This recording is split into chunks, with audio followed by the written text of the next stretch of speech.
नमस्कार, आप देख रहे हैं आज तक। आपके साथ मैं हूं सईद अंसारी। केरल में एक हथनी की मौत ने पूरे देश की संवेदना को झकझोर कर रख दिया है। ऊपरी तौर पर देखने में ये एक हथनी की मौत का मामला लग सकता है आपको, लेकिन असल माने में इंसानियत की ये मौत है। भला किसी बेजुबान को कोई इंसान बारूद से भरा हुआ फल कैसे खिला सकता है? लेकिन केरल में ऐसा हुआ है। ये हथिनी अगर बोल पाती तो पूछती इंसानों से, मैंने क्या बिगाड़ा था तुम्हारा? क्या तुम पर यकीन करना मेरा कसूर था? ये अगर बोल पाती तो आंखों में आंखें डालकर पूछती हमसे कि तुम खुद को कैसे मानव कह लेते हो। ये पूछती वो तमाम सवाल जो देश के हर उस शख्स के मन में उठ रहा है जिनमें जरा भी इंसानियत शेष है। नफरत की दुनिया को छोड़ के प्यार की दुनिया में खुश रहना मेरे यार। इस हथिनी के साथ पूरे देश की संवेदना जुड़ गई है।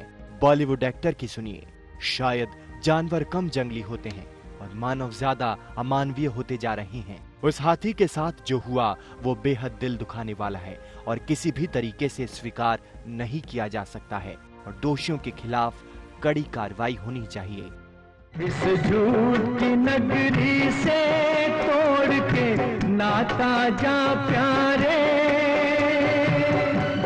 अमर रहे तेरा प्यार, खुश रहना मेरे यार। केरल के पलक्कड़ जिले में 27 मई को जो कुछ हुआ वो झकझोरने वाला है। नदी के पानी में मुंह डाले खड़ी निरीह हथिनी की ये तस्वीर हमारे इंसान होने पर बड़ा सवाल है। कोरोना की खबर भूलकर चौक चौराहे से लेकर सोशल मीडिया में यही बातें हो रही हैं कि कोई इंसान ऐसा भी कर सकता है क्या?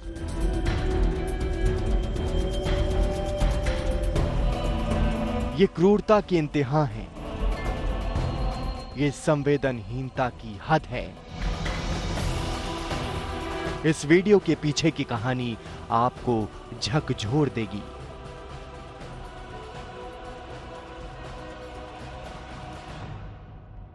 एक गर्भवती हथिनी खाने की तलाश में जंगल से भटककर गांव पहुंच जाती है, लेकिन वहां उसके साथ इंसान की भेष में शैतानों ने ज्यादती की तमाम सीमा पार कर दी।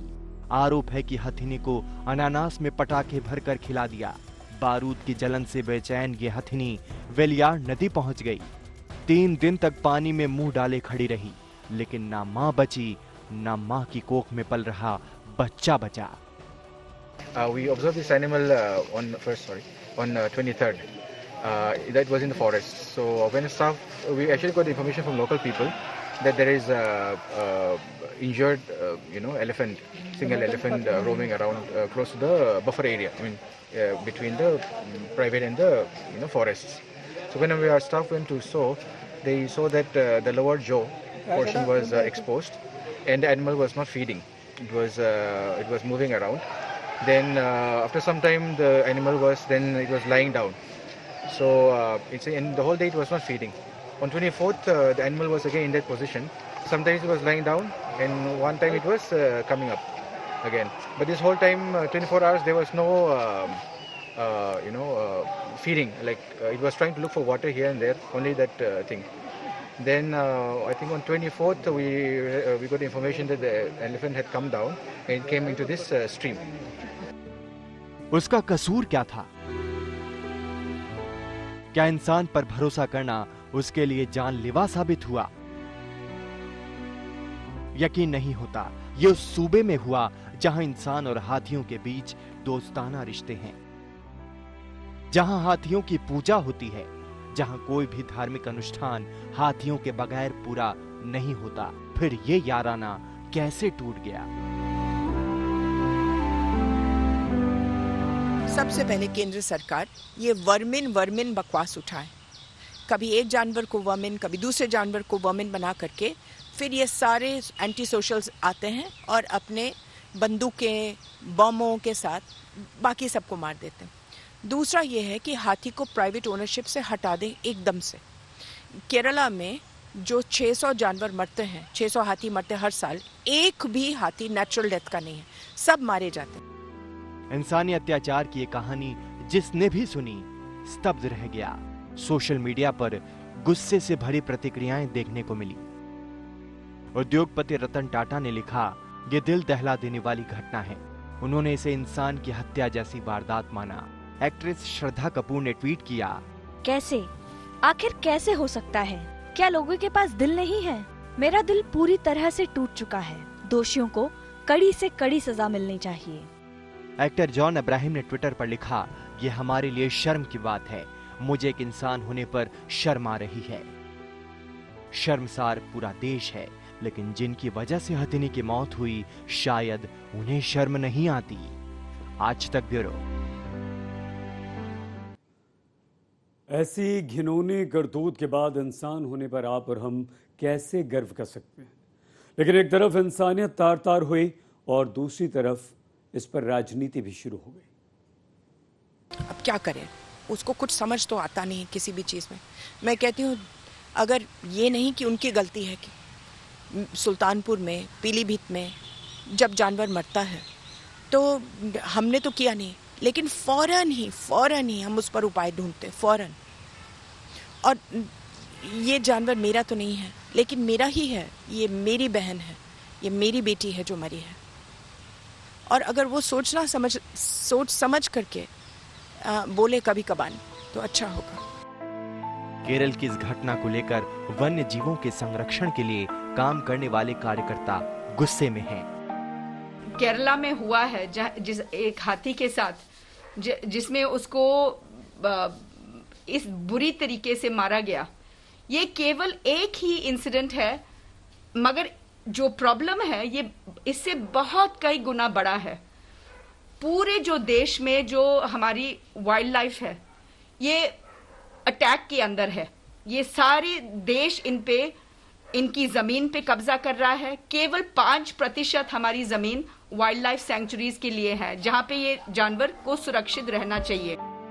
बहरहाल देश के सामूहिक गम और गुस्से के बीच केंद्र सरकार भी एक्शन में आई। केंद्रीय वन पर्यावरण मंत्री प्रकाश जावड़ेकर का बयान आया, killing of an elephant in Kerala is shocking. If somebody gives firecrackers in pineapple and they get burst in the mouth, and therefore if elephant dies, this is very cruel and this is not Indian culture. Therefore केंद्र सरकार कार्रवाई का भरोसा दे रही है, लेकिन केरल के chief wild life warden इस पूरी घटना पर अलग थ्योरी पेश कर रही हैं। उनके मुताबिक ऐसा हो सकता है किसी ने जंगली सुअर के लिए वो विस्फोटकों वाला अनानास रखा हो जिसे हथनी ने गलती से खा लिया। We have interrogated some people. Some of them are credible suspects. So we are going ahead. And sir, just two more things. Nobody has seen any such pineapple laden with cracker and given by a particular person. So department is not going by that theory. The department is keeping the option open. It may be one of the possibility. But right now evidence is not there for such a pineapple and such a cracker. लेकिन क्या किसी भी जीव के लिए ऐसा trap बिछाना सही है क्या? ऊपरी तौर पर देखने में ये भले ही एक हथिनी की मौत का मामला दिखे, लेकिन असल में ये इंसानियत की मौत का मामला है। आज तक ब्यूरो।